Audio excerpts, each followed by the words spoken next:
Sometimes it's not the lesson we remember, but the way someone speaks to us. A soft tone, small gesture, even a simple name call can change how a moment feels.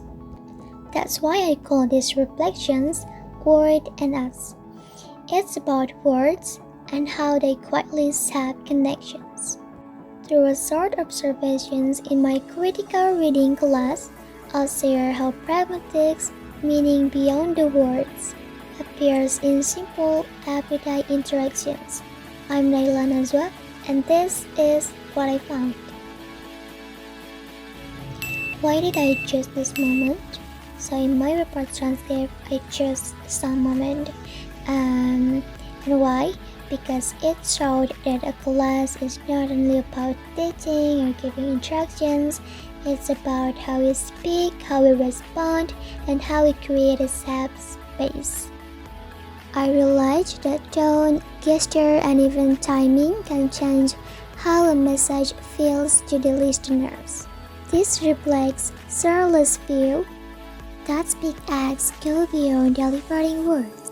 They perform actions that influence relationship and social meanings.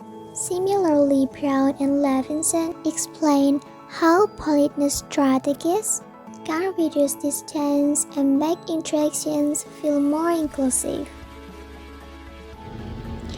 In Focus, the class was a critical reading session for fourth semester students.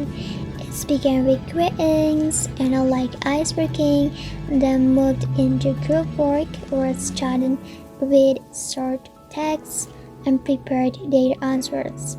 The atmosphere was semi-formal but very warm and, collaborative. Some of the words that stood out were simple but meaningful. The lecturer gently asked, "Can you sit with your group, please?" Or Siri answered student with, "It's okay, don't worry," and even softly said, "Oh, you're here, I can't see your face." Each line carried not just instructions but also care. From a pragmatic view, these utterances were more than just words. There were directives to get actions, expressive to show care, and politeness strategies that made the interaction soft and respectful. Even a small gesture, like pausing typing to look at student, it gave meaning beyond the words. What I realized is that language doesn't just give information, it also shapes how we feel. Simple words can build trust and comfort. A pragmatic is everywhere, with in tone, in pauses, in how we call someone's name. In a few words connect us. Meaning lives beyond grammar. It is in how we say it, not just what we say. And through pragmatics, we learn to listen better, with more awareness and care.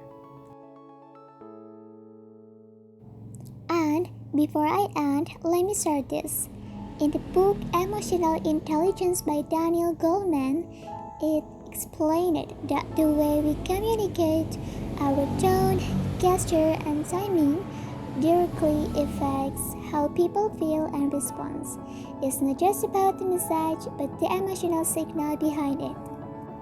This connects back to what we saw in the classrooms.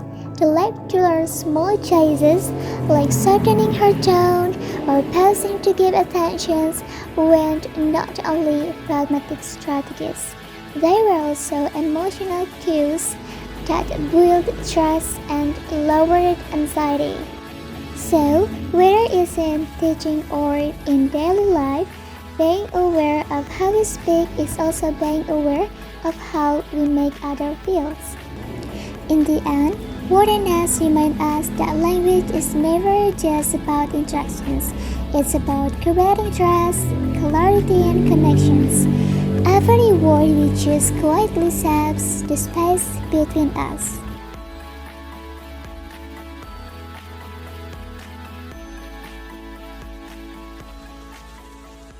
Thank you.